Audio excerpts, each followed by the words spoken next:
What we're experiencing right now is a great power confrontation. So it's not merely merely in quotation marks, a Russian war in Ukraine or Russian invasion of Ukraine. It is a U.S.-Russia confrontation.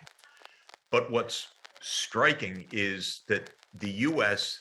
is engaged in two fronts, one with Russia, the other with China. And we're seeing a lot of belligerency by the United States towards China in recent years as well. This started around 2014, roughly actually the time of those events in Ukraine, but really for somewhat different reasons, but are also escalating. And today there's news reports that I find, if it weren't so deadly and dangerous, I'd find it satirical. It's stories in the mainstream media saying, don't worry, the Ukraine war is not going to divert American attention from China. In other words, we're still going to have an antagonistic view to China. We're still going to make alliances in Asia. Don't worry. And this is explaining that we can do both. We can confront Russia, we can confront China. And I'm saying, oh my God, is this for real? Do we really want World War III? Is this our death wish? Is this our insanity? Is this our craziness of our exceptionalism? But there is this feeling. We're in a feeling in the US, and they're trying to talk NATO into opening an Asia mission. In fact, the Secretary General of NATO, Jens Stoltenberg, has said in the past year that NATO is going to direct its attention to China. Now, all of this is incredibly important for climate because China is essential for global climate policy, for cooperation, for every dimension of the climate crisis. China by itself can wreck the global climate because it emits about 28% of the greenhouse gases, in the United States about 14%. But just remember, since they're 4 times larger than we are in population, our per capita impact is much, much larger. But China better get this under control or we have a disaster. So are we sitting down to talk with China about this? Are we working out common systems? Are we working out technology standards? Are we agreeing to co-finance projects for decarbonization around the world? Well, I think you could probably guess the answer is no to all of those. We are changing the rhetoric regarding Taiwan. We are drumming up a drumbeat on Taiwan whenever, in the rare moments when US so-called diplomats, but I don't find them very diplomatic, meet with Chinese counterparts, almost the first word out of their mouth is Taiwan. Because what they want to do is, I don't know why, but they want to annoy and provoke China, and probably, and it could not be more dangerous, encourage Taiwan into some kind of adventure that would be incredibly dangerous for Taiwan. I admire Taiwan enormously. And because of that, I would keep the temperature down so that there is no tension, rather than raising the temperature, which I think can only hurt every dimension of this. Now, I was just speaking with the specialized funds around the world addressing some of the core sustainable development issues, the Green Climate Fund, the Global Environment Facility, the Global Fund to Fight AIDS, TB, and Malaria, and so forth. And what they're saying is the war in Ukraine is causing donors to say, you know what, we promised you, we can't really deliver, so we're going to be late. You have to understand, we have a rising military budget, we have a crisis, refugees. Well, this is what war does. War crowds out, even, I mean, literally survival, but it crowds out any kind of longer term thinking. And climate requires 30 years of investment in a concerted way, in a cooperative manner, in a trans-border manner. You don't decarbonize on a whim. You have to make plans. You have to invest in new power systems, power generation, transmission systems, grids that take 10, 15, 20 years to bring to fruition. So all of this makes the climate agenda fraught. And also in the short term, of course, it's bizarre. You have the Biden administration, which came into office as a climate champion, trying to raise production of fossil fuels and say, go for it, because we have to offset the production that we're trying to keep from being exported from Russia. So politically, you turn on the spigot again, rather than saying, no, you should be phasing out and phasing in something else. We say, go for it. Go for the coal, oil, and gas, because that will defeat Russia. And this is, these politicians are really going to be the end of us unless we are able to get a politics that really works for our well-being, not a politics that works for their incredibly short-run horizons. Yeah, there have been many calls in Europe and elsewhere to speed up the transition to renewable energy as a result of this war. I know you've been skeptical in other interviews that this war will actually inspire that kind of necessary action. I mean, how has the decision to end Russian fossil fuel imports impacted the clean energy transition here and abroad? I would say again that the first thing is it just distracts, because if you want to make a transition, you need clear long-term thinking. Clear long-term thinking, at least for me, requires some quiet. Okay, we need to think through 10 years, 20 years. What are we going to do? But with war, it's day to day, it's improvisation, it's budgets that are shifted for armaments. And in a very practical way, it's reopening coal mines, reopening fracking, reopening gas fields, because you scramble in the short term when energy prices soar, which they have soared in recent weeks. And with sudden cutoffs of Russian gas, well, now Europe is taking whatever actions it can to keep the lights on, to keep the air conditioning on this summer and so forth.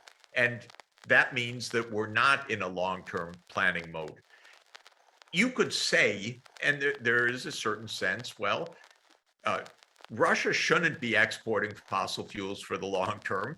So all of this is in the direction of long-term change. And indeed, I said to Russian friends and the Russian government for years, of course you have to decarbonize. There cannot be a petro state in 2050. There can be a solar state, there can be wind power, hydropower, hydrogen economy, but there cannot be a petrostate. And in a way, yes, this points in that direction, but the problem is that the transformations that we need require organization, planning, and long-term finance, and war works against all of that. I want to switch topics quickly here because I'd love to get your thoughts on the inflation that America is facing today. How will passing parts of President Biden's Build Back Better agenda, especially the parts related to investing in the clean energy transition, impact inflation? The basic point with inflation is that we have a holy mess that's come together to put us back into what's called stagflation. Higher prices, rising prices at a rapid pace, combined with an economy which is strong at the moment, but is absolutely going to slow down, maybe even have a hard landing. And worldwide, we'll have more inflation and even another downturn. Europe probably is already in a downturn because of the war hitting Europe even harder. Well, I came into economics actually 42 years ago when I joined the faculty at Harvard University. My first book was called The Economics of Worldwide Stagflation. It was studying this kind of phenomenon. The 1970s was a period of war. The Yom Kippur War in Israel against its Arab neighbors, for example, the Arab oil embargo, which is not so different from what's happening now, a breakdown of monetary arrangements, which were then called the Bretton Woods system, because it was under the IMF that the US dollar played a particular role in international monetary affairs. So there was this incredible confluence of monetary, fiscal, geopolitical, and resource shocks that came together and produced a stagflation, which was worth writing a book about. So here we are again. We are in a stagflationary mode.